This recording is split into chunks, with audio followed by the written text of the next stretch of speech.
Vamos lá, gente. Então, continuando aí falando sobre renascimento, nessa aula de hoje a gente vai falar sobre a reforma protestante, tá?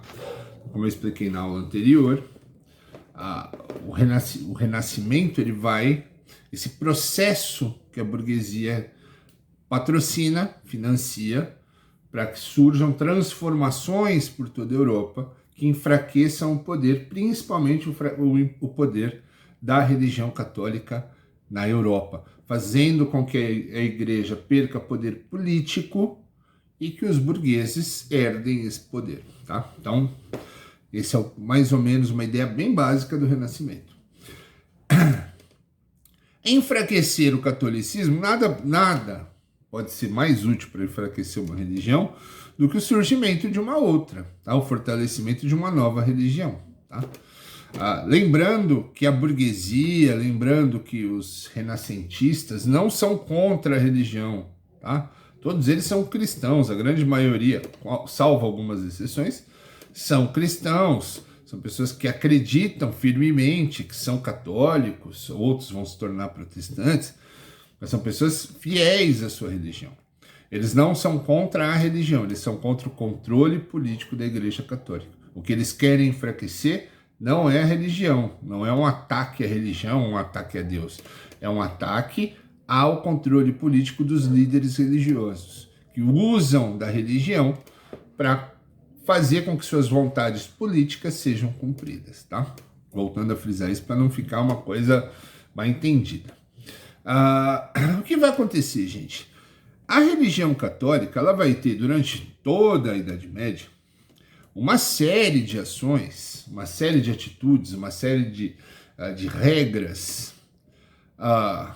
que são muito polêmicas, tá? As cruzadas são polêmicas, a Santa Inquisição é polêmica, a coisa de dizer que tudo é vontade de Deus, que não pode ir contra a vontade de Deus, a ideia de perseguir os hereges, da tortura da Santa Inquisição, que a gente já falou, a venda de indulgências, de relíquias que supostamente curam doenças, que trazem benefícios, a proibição, a dificultar o acesso dos pobres à educação, à leitura, à escrita.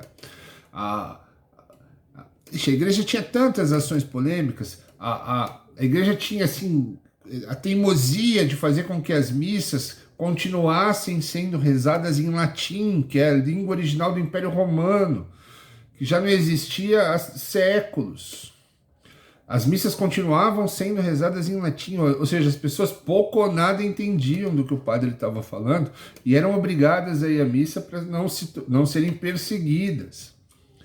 Então havia uma série de ações, de atitudes tomadas pela igreja que causavam descontentamento dentro da própria igreja.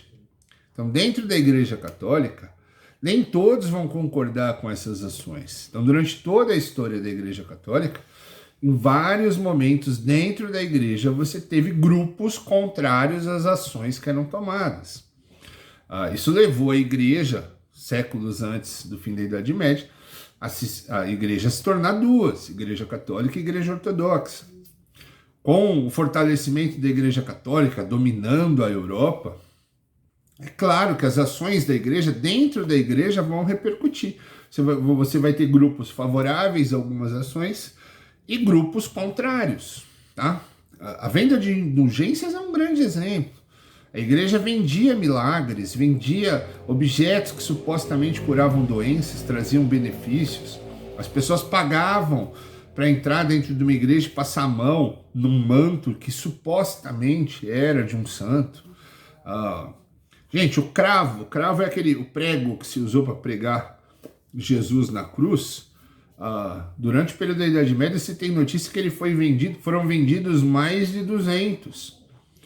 E era um em cada braço, ou seja, se vendia qualquer coisa dizendo que era de um santo, dizendo que era de Jesus, quando na realidade a maioria era falso, tá? Prometendo milagres, prometendo coisas que não aconteceriam. E dentro da igreja você vai ter pessoas contra isso. Quem mais vai se destacar é um cara chamado Martim Lutero, tá? Padre da Igreja Católica, de família burguesa, tá? Que estudou em universidade, se tornou professor universitário, e mesmo como padre, criticava as ações da igreja, mesmo correndo o risco de ser punido pelos líderes da igreja, no caso o Papa. Tá? Então Martim Lutero vai escrever um livro, 95 teses, acusando os erros da Igreja Católica. Vai ser perseguido pelo Papa, vai ter várias reuniões, vai ter a chance de se desculpar por essas teses, por essas críticas, e vai renegar, vai confirmar suas críticas ao Papa, à Igreja, fazendo com que ele acabasse sendo expulso da Igreja, com a ideia de criar a sua própria religião. Então Martim Lutero sempre teve, no final do seu conflito com a Igreja, a ideia de sair da Igreja Católica e fundar sua própria religião dentro dos paradigmas, dentro da ideia que ele acreditava ser a mais correta.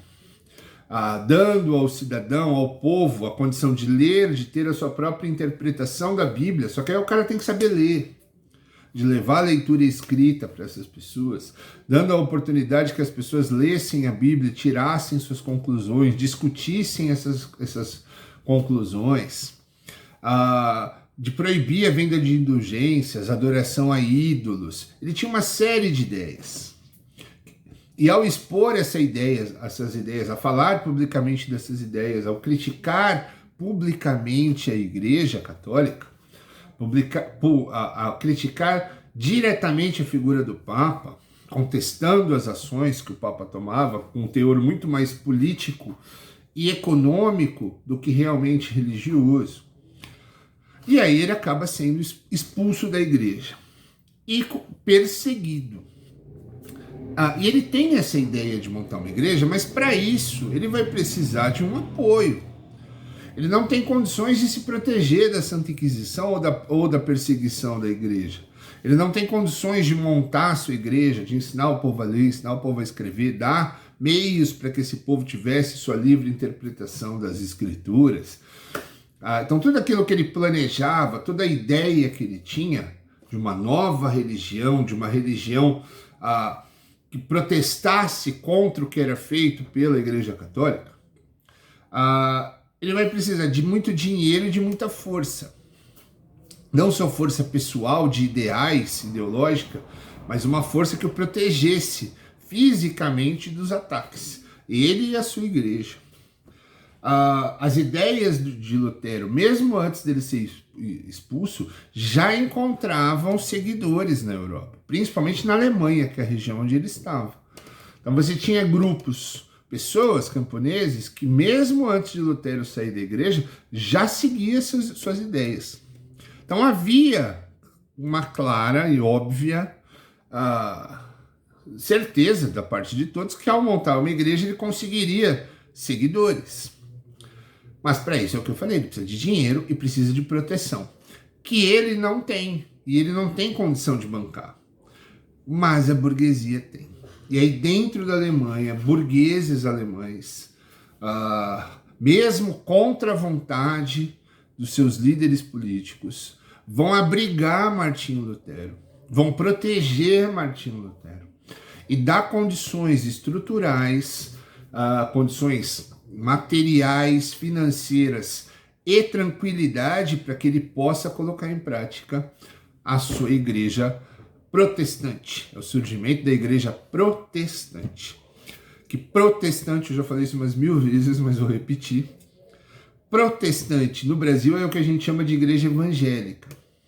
O nome protestante é usado no mundo todo, sem problema algum. No Brasil, por protesto ter um tom de bagunça, se passou a utilizar o nome evangélico, tá? Mas é a mesma coisa, tá? A igreja protestante são as igrejas evangélicas. Então Martinho Lutero vai fundar a sua igreja, a Igreja Luterana, a primeira igreja protestante do mundo. Vai trazer fiéis, ou seja, pessoas vão abandonar a Igreja Católica, vão deixar de seguir a Igreja Católica, se sentindo acolhidas e protegidas por essa burguesia. Então vão abandonar e vão se tornar luteranos, vão passar a seguir a Igreja de Martinho Lutero. O que vai diminuir, começar a enfraquecer o poder da Igreja, ao mesmo tempo que vai motivar outros padres, outras pessoas que não concordam com a regra, com o dogma católico, para montar suas próprias religiões. Então, Martinho Lutero, ele não cria todas as igrejas protestantes, ele cria a primeira. E o sucesso dele, o sucesso no sentido de conseguir fazer, de colocar em prática sua ideologia religiosa, sua ideia de como a religião deve funcionar, vai dar coragem, não, mas meios, incentivo para que outras pessoas também o façam.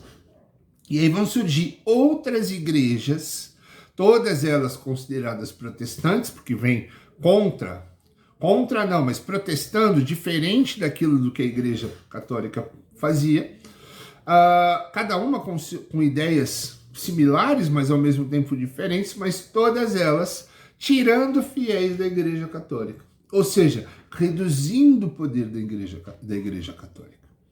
Então, a reforma protestante é uma mudança que vai agir em várias frentes. Ela vai trazer mais uma opção de religião cristã, com o mesmo livro que é a Bíblia, com o mesmo profeta Jesus, com Deus, o mesmo evangelho, mas sobre um ponto de vista diferente. Com alterações daquilo que essas pessoas acreditavam estar errado na Igreja Católica. Ou seja, as pessoas não vão mudar de Deus, elas só vão mudar de religião. Elas vão continuar seguindo o que elas acreditam, mas em um outro lugar, sobre uma outra proposta. Tá certo? Então, a reforma protestante é importante por isso. E é importante também porque vai enfraquecer o poder da religião católica. Tá? Então, a religião protestante ela vai começar a surgir em vários lugares da Europa. Em alguns lugares ela vai se tornar a igreja oficial do país, como no caso da Inglaterra.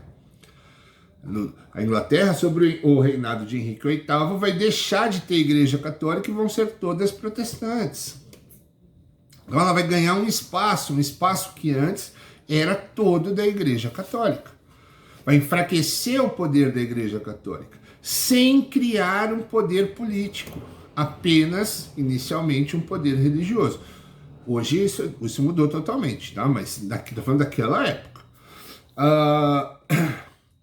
Que é o que os burgueses queriam. Tá? Então, muitos burgueses vão se tornar protestantes por questão de fé, mas todos eles vão agradecer o surgimento da igreja protestante, porque, no limite, ela enfraquece o poder da igreja católica, que é tudo o que os burgueses queriam. Enfraquecer o poder da igreja para que esse poder se transferisse para eles. Tá certo? Então, a reforma protestante, a Martinho Lutero, que teve como protagonista Martinho Lutero, vai servir a esses dois lados. Dar uma escolha para a população de uma religião com a mesma estrutura da que eles acreditam, mas sobre um outro ponto de vista, com um novo funcionamento. E, ao mesmo tempo, vai enfraquecer a Igreja Católica, um enfraquecimento que favorece a burguesia, como eu já disse antes, sedenta por mais poder, porque mais poder é mais dinheiro. Tudo que a burguesia quer é dinheiro. Tá certo? Poder é dinheiro. Quanto mais poder a pessoa tem, mais dinheiro ela tem. Sem poder, ela limita a sua capacidade de ganhar dinheiro. A burguesia ela quer minar o poder da Igreja Católica para ter mais poder e possibilitar mais ganho. Tá certo? Lutero não é isso, tá? Lutero não faz isso por dinheiro. Os outros líderes que vão surgir na época protestantes também não fazem isso por dinheiro. Fazem isso por ideais, tá? Quem favorece eles, quem ajuda, que são a burguesia, esse sim tem a finalidade tanto da fé como também a finalidade de ganhar dinheiro. tá? Mas esses fundadores da igreja protestante não tinham esse ideal. Não é a prioridade, não é a intenção, não é dinheiro. A intenção é criar uma igreja dentro dos moldes do que eles acreditam. Quem ajuda eles a montar essa igreja é que tinha um duplo interesse. Um interesse religioso e uma forma de enfraquecer a igreja para que ele pudesse ganhar um pouquinho mais de dinheiro também. Tá certo? Espero que vocês tenham entendido. Qualquer dúvida, qualquer coisa, é só me chamar no mural lá, comentários particulares, e eu esclareço para vocês. Beleza? Ah, essa não é a primeira ação do Renascimento, tá certo? Eu não estou seguindo uma ordem nem de importância, nem de data, tá? O Renascimento são várias ações. Essa não é a primeira ação. Talvez não seja a mais importante, mas é uma das que vai criar o maior impacto no mundo. Tá? Hoje existem igrejas evangélicas protestantes no mundo todo, tá? Graças a essas transformações do fim da Idade Média. Beleza? Espero que vocês tenham entendido. Fui!